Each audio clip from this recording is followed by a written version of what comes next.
here on the digital desk this morning. We are with executive digital producer Jesse Goslin. What's going on? Well, good morning, Alyssa. So we're going to start off with our viewers are fired up about taxpayer dollars being used for medical care for prisoners.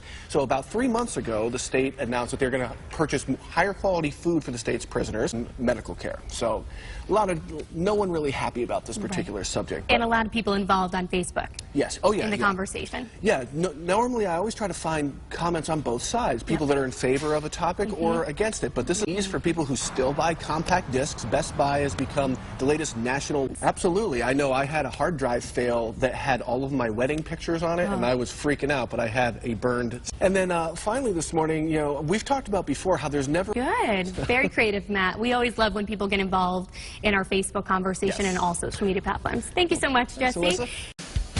Good morning, everyone. Welcome back. If you've ever gotten married, you know the wedding is expensive enough. But what about life after the honeymoon? Money is often cited as one of the leading causes of divorce. Here with advice today to help newlyweds succeed financially. There's a lot that goes into being married and life after the wedding and the honeymoon. There is. Money's complicated. It comes with a lot of emotions. So the key really in a success... If they should have joint accounts or separate accounts or how to handle that? That's a very common question. So it really is up to the couple and what's it that people need to do to start off on a healthy note? Do you have to lay out any other newlyweds advice as you set off to get married yourself? So thanks, congratulations, Laura. And thanks for being here. Thank you. From jumping to pulling and tugging, we are helping you deal with some of your dog's bad behavior, although I'm not talking about Jelly Bean here. You're being very good here with me, here to show us some fun tricks that you can try at Jolie and Jelly Bean. Thank you for bringing these both here. I know, and I'm saying hello to you too. I don't want there to be any favorites. Thank you so much for being here. Absolutely. Thanks for having us. So a lot of people at home can relate to this behavior that you try to break your dog from the pulling, the jumping. You have some very polite dogs here. Tell us, what is the secret? Well, I think the big thing is that don't make it overcomplicated. Sometimes if your dog is jumping up on people because they're super treat, yes, good girl. Idea. So this way it kind of keeps their feet on the ground then. Yeah, okay. And then we can add a sit and then maybe a down. Lay down, or what I call double down. It's like a sphinx. Yep. Dog is laying there like a sphinx.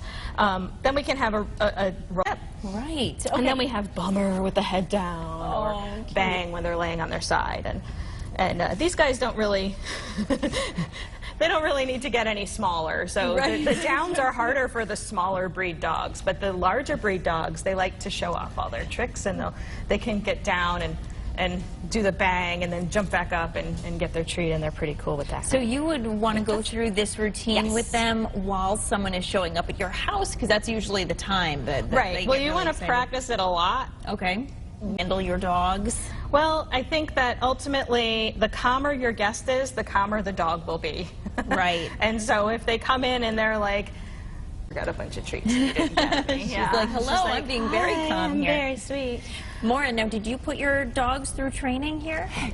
Yes, that's how I met Michelle, and she is a wonderful trainer. My mother's elderly, and I worry about dogs jumping, and that's a big thing for little dogs. Right. Well, I certainly know that there's nothing better than having a trained dog, because dogs make such great companions. So thank you so much for joining us today and bringing your friends. I just might keep this one, though. She's pretty comfortable in my arms right here. Thank you both so much for being here. And you both, too, for being so good during this segment.